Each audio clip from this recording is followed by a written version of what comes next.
Hey, friends, welcome to the PR Bunker podcast. As you all know, I interview folks from all walks of life, backgrounds, mostly around communications. And as you all know, I do work in the mission-driven space. And I forget how long ago, but months ago, I met my friend here you see on the screen, Lea Lowery, executive director and co-founder of the Climate Initiative, doing incredible work. Up in Maine, we talked, had some conversations. I heard the story, and I said to her, I need to have you on my podcast and hear the story. So, Leia, thanks for being here. Thanks for joining us on the PR Bunker podcast. Thank you so much for having me. All right, I always start with this question. Like, how'd you get here? Clearly, it's a long story, and it's a long-winded kind of thing, but, like, talk about your career. Clearly, you didn't wake up one day and say, I'm going to start this thing. Tell us the story. Totally by accident, which I think most people in their careers end up that way. I actually started out, I always like to say this, I started out in music and very quickly shifted to that trajectory. But I started out in my career in teaching, and I taught agriculture and construction and shop and all of that kind of stuff down south, and got moved to Maine, and they didn't have that here. So I was sort of at a loss for what to do. And at the time, a bunch of people had sent me this ad for the Kennebunkport Conservation Trust. And I started teaching young kids, which kindergartners scare me a little bit, but I did it anyway. But I taught, I always say taught 0 to 104, but we didn't turn you away if you were 105. And just to learn to love the landscape and learn to love each other and learn their history, their shared history. And in that process, we started a class called the Gulf of Maine Field Studies. And that class was started because the high schoolers that I was seeing that I had taught all the way up through, they were coming back and they were dropping out of environmental science classes. And we thought, you can't do that. We need you right now more than ever. And so we started talking to them and asked them, why are you dropping out? What's the problem? And they said, well, environmental studies is really depressing, because we hear about all these problems all over the world and there's nothing we can do about it. And so they were just kind of throwing their hands up and saying, screw it, I can't do anything about this. And so we decided to create a class that was a little bit different, and where we took the landscape they lived on and said, okay, here's something tangible that you have access to. What kind of changes can we make? So we taught them about things that were happening in their own landscape. And they made some huge changes, and our community was really engaged and involved, and we started having these intergenerational conversations that were just fantastic. From that, a funder came to us and said, hey, you should take this national. We kind of laughed, but we tried it, and we got our funding in January of 2020, which was a great time to try and spread an in-person program, because March, the whole world shut down. Wow. But then we pivoted very quickly and made our program kind of short modules that were online, and it just kind of, as they say, went viral. Wow. So from Incredible. our little town in Kennebunkport to all over. So clearly, what started locally in Kennebunkport, which is a beautiful community to visit. I don't care if it's cold, summertime, if you're around New England or if you're not, feel free to visit Kennebunkport. Great restaurants, great scene up there. But you talked about taking this really simple concept, tackling a very big problem in the little corner of Maine in Kennebunkport.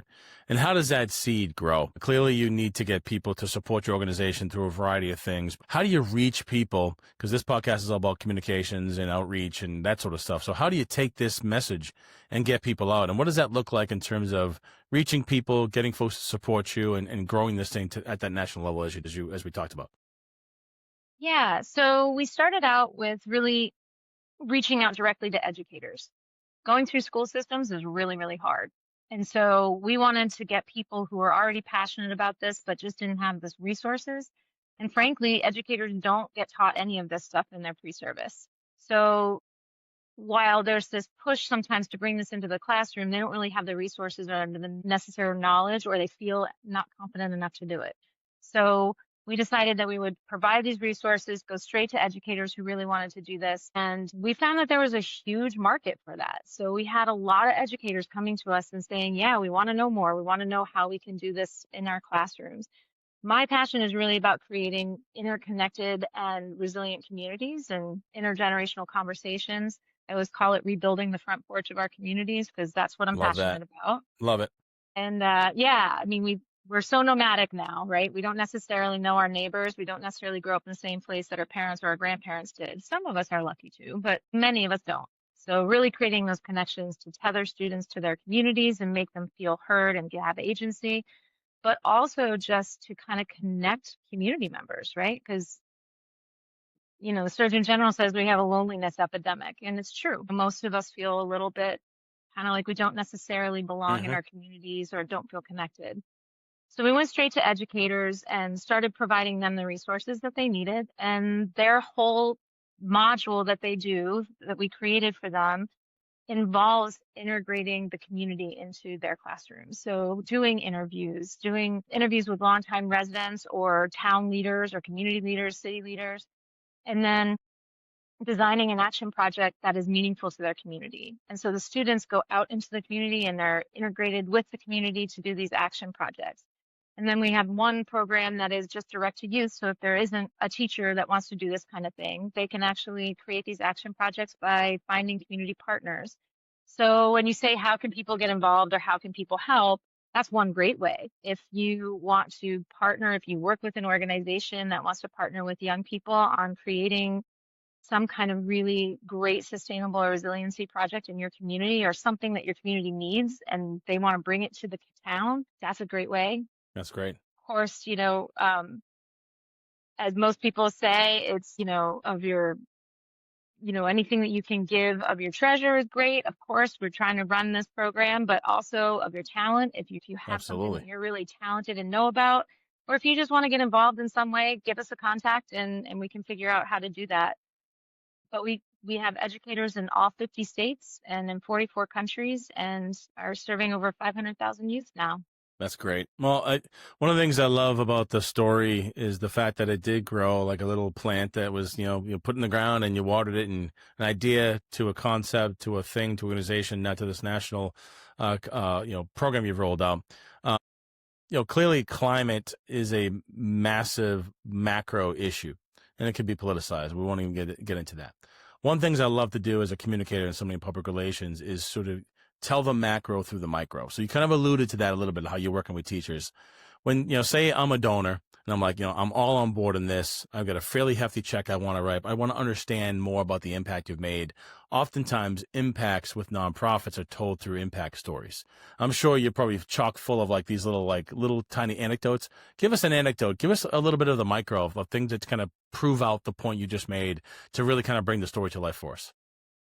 Yeah, absolutely. We have an action map actually that shows all the projects that have been turned into us. It's not all the teachers that we've served, but it's teachers who have chosen to tell us their story. And we're really trying to collect more of those. But we have like a teacher in Seattle that their community problem was really food insecurity. And so they learned about regenerative agriculture through our learning lab. And then the students designed a community garden that they donate all of the food to the food insecure. And that was their action project.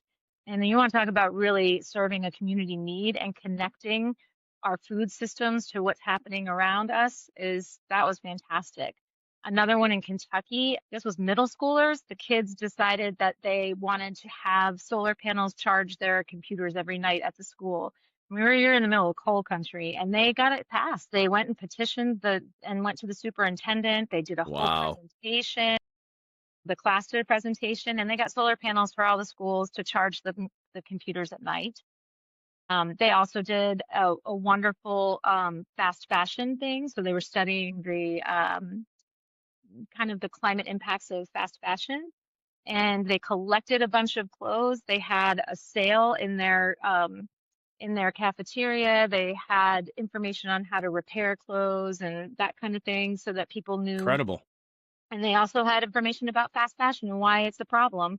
And then at the end, they donated all the clothes that were left to a women's shelter and to a homeless shelter. So again, connecting that community need with information so people understand why it's impactful to them and why they should care. That's Because great. most of us are looking at this on this global scale. You're right. And it's a huge mountain. And I always say, like we got to link arms together to climb that mountain. We can't just be one person at a time. Yeah. Years ago when I was a kid, my old man would take us hiking and we'd be like complaining about it. He'd be like, it's just one section of the trail at a time, boys.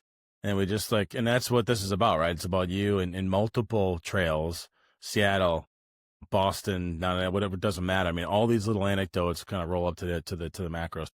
Clearly, this idea, and the work that you're doing must make you proud. I mean, this is kind of incredible work to see these little middle school kids come up with this thing. But it's scalable, and you have scale. But like, what's next? Clearly, you need fundraising. So if you got some bucks out there looking to drop a couple $1,000,000 on these folks, please do so. Like today, passionate about getting involved, please do that. But like, what's next? I mean, clearly somebody with your caliber and talent and thought process and empathy toward an issue doesn't plant the seed and just let the thing grow. You're probably planting multiple seeds and looking at other things. So, current initiatives you want to share, stuff that's pie in the sky, but you're looking towards. I mean, what's next for the organization? Yeah, I think one thing we'd love to be able to give small grants and then have a summit where the students come in and they're able to like really present what they've done in their different communities. They can connect to each other, figure out new ways to inspire each other, and we can give them something to really continue those projects, because most of this is just teachers trying to do it on their own. And so if we can provide any kind of funding for that we want to have that kind of funding in our system that we can then re-grant it out. So that's one thing that we're really looking to do. And then another thing is really working with pre-service educators, because nobody's really doing that. Not a lot of people are doing that. You think about educators once they're already matured and into the classroom, but how great would it be if they know what is going on and how to teach it and how to really do it effectively with community engagement and place-based learning? If we can teach that when they're just starting out and they're passionate and they have all the dreams in the world and then nothing's going to stop them, that would be amazing. So I Sure. think pre-service is huge, and then really expanding our international reach. Got it. Love that. So what do you love about the work from a personal perspective? I love seeing the connections between adults and youth. It's such a rarity, and I think in the past, those kinds of things happened through different organizations or churches or things like that. And we all know, like, not as many people are doing a lot of that stuff. And we live in a really fast-paced world. But when you get these kids in a room with adults, the kids just rise to the occasion. They lead, they can talk, they can listen. And then they're not political, right? They're apolitical beings, really, in our minds. Even if they are political, we don't see them that way. And I always say, if I start a conversation and I walk into a room, somebody's going to size me up, the way I look, the way I talk, Mm-hmm. where I'm from, what I do for a living. They can Mm-hmm. decide what I'm going to say before I even open my mouth. And it either opens or shuts down the conversation before it starts. But with students, they can do this in this way that just opens up the community. And we've seen it happen where community members are blown away by these youth, and you've seen them come to tears in conversations and just say, I had no idea how much this meant to you, or these kids are my hope and passion now, because we need to do better and we need to do it together. And that That's to great. me is creating community. That's great. Clearly, the work inspires the work, right? And you had an idea which sparked this whole thing. But what are the other sort of things that sort of circle your life that inspire this mission you've carried? You're carrying this flag through this battlefield that's politicized and in the media, and you're like, I see the faces of the kids. Maybe it's the kids that. So what are those like intangible things that just inspire you to like get up on the tough days when you know it's going to be hard and you're looking for funding and you're asking and you're just trying to, banging your head against this brick wall that's behind me? Now, why do you get up every day to put the shoes on, put the boots on, and get to work? What inspires you? What inspires me is the work inspires me, really. It's all of these people who feel like they're siloed and separate and that they don't have any power, and seeing them realize that they do when they interconnect, and lighting those little grassroots fires everywhere. That's what gets me up in the morning. I was lucky enough. My dad is from Southwest Virginia, and I was lucky enough to have that carport where I learned my family history. And I always joke that I learned the soundtrack to my life, because it's where I learned all the music I listen to now. And I think I always felt this really strong connection to community. And that's where my dad is from, is a really poor community. It's struggling. And the more that I can connect people in their communities to serve themselves, to do what they need to do, what they see is right. It's that bottom up movement and really watering the ground so that they can grow. To me, they're doing the work. And fills my heart to see it happen and to see these small communities or cities or whatever taking on these projects and doing it because they want to make their communities better and they want to work together in a better way. Love that. Yeah, I call that kind of feeling that professional equity. We all get paid to do a job, but there's just this equity that you get out of working with mission-driven organizations, doing the work that you do, right? Seeing the faces of the kids or the ideas or just the spark that they've created that turned into something that's impacting the environment in a positive way or helping other people. So that's fantastic. So I always throw a couple like curveball questions at people that I interview. So, but it's fun. It's all fun. If you weren't doing this and somebody else was doing this job, what would you do? For me, and before you answer the question, like I always say a couple things: middle inside linebacker for the New England Patriots, or the guy that created Amazon, right? But like, what else are you passionate about other than your obviously Kennebunkport and home and your family in this organization? What's your personal passions, and what would you be doing if you weren't doing what you're doing now? One of two things. I could say probably two things, right? So one of them would probably be I would love to have like a travel blog. I love to travel. I love to meet new people and I love to meet like local people. I'm not somebody who wants to go to the big touristy place. I want to go to the small place and sit at the restaurant where people wonder who you are and talk to you. And I would love to do that. Like to me, that would be an ideal job. But I've always had a passion for agriculture. That was my major and my master's. So I think I would probably have a small hobby farm and just sort of do my thing. I don't know. It's Love one that. of the two. Plenty of space up there in Kennebunkport. Get farming, as they'd say. What do you love about Kennebunkport? For those that are listening, watching, and haven't been there before, how would you describe that little quaint New England town? So when we moved here, I remember driving through Cape Porpoise and just the docks and the fishermen and the lighthouse.